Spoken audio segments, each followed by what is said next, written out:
এবার যুক্তরাষ্ট্রকে চাপে ফেলতে একজোট হচ্ছে এশিয়ার দুই পরমাণু শক্তিধর রাষ্ট্র ভারত চীন সহ বিশ্বের প্রভাবশালী ২০টি দেশ। তারা মার্কিন প্রেসিডেন্ট সহ পশ্চিমা বিশ্বকে নতুন বার্তা দিতে চায়, এমন আভাসই দিয়েছে বার্তা সংস্থা রয়টার্স। আগামী সপ্তাহে চীন আয়োজন করতে যাচ্ছে বহুল আলোচিত সাংহাই সহযোগিতা সংস্থা বা এসসিওর শীর্ষ সম্মেলন। আগস্টের ৩১ থেকে ১ সেপ্টেম্বর পর্যন্ত অনুষ্ঠেয় এই বৈঠকে বিশ্বে ২০টির বেশি দেশের নেতারা যোগ দেবেন।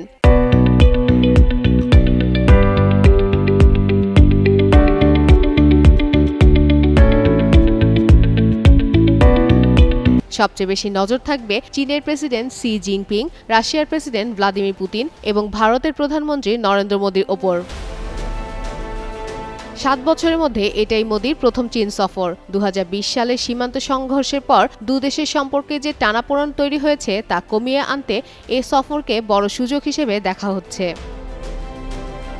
বিশ্লেষকরা বলছেন, যুক্তরাষ্ট্রের নেতৃত্বাধীন বিশ্ব ব্যবস্থার বিকল্প চিত্র দেখাতেই শি এই সম্মেলনকে কাজে লাগাতে চায়। পশ্চিমা দেশগুলো রাশিয়া ইউক্রেন যুদ্ধের কারণে পুতিনকে এড়িয়ে চলেও চীন তাকে কূটনৈতিক মঞ্চ দিচ্ছে। এর মধ্য দিয়ে ওয়াশিংটনের নীতির প্রভাব কমিয়ে গ্লোবাল সাউথ বা উন্নয়নশীল দেশগুলোর মধ্যে নতুন ঐক্যের বার্তা দেবে বেইজিং। ২০০১ সালে মাত্র ৬ দেশের নিরাপত্তা ফোরাম হিসেবে যাত্রা শুরু করে এসসিও। এখন এর সদস্য সংখ্যা দাঁড়িয়েছে ১০-এ। পর্যবেক্ষক ও সংলাপ সহযোগী দেশ মিলে এর আওতায় এসেছে আরও ১৬টি দেশ। নিরাপত্তা ও সন্ত্রাস বিরোধী কার্যক্রমের পাশাপাশি এখন অর্থনৈতিক ও সামরিক সহযোগিতার বিষয়ও যুক্ত হয়েছে। তবে বাস্তব সাফল্যের চেয়ে এই সংস্থার শক্তি বেশি চোখে পড়ে অপটিক্সে, অর্থাৎ বিশ্বমঞ্চে ঐক্যের ছবি তুলে ধরায়। ভারত ও পাকিস্তানের দ্বন্দ্ব, যৌথ বিবৃতি নিয়ে মত পার্থক্য সহ নানা সীমাবদ্ধতা থাকলেও এ সম্মেলনে চীন ভারতের সম্পর্কে ইতিবাচক অগ্রগতি হতে পারে বলে আশা করা হচ্ছে।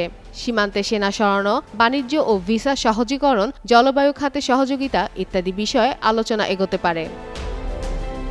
বিশেষজ্ঞদের মতে এই সম্মেলনে বড় কোনো নীতি ঘোষণা না এলেও উন্নয়নশীল দেশগুলোর কাছে এর প্রতীকী মূল্য অনেক। যুক্তরাষ্ট্রের প্রতিদ্বন্দ্বিতায় চীন রাশিয়ায় হাত মেলানো এবং ভারতের মতো শক্তিশালী দেশকে পাশে টেনে নেওয়াই সম্মেলনের মূল বার্তা।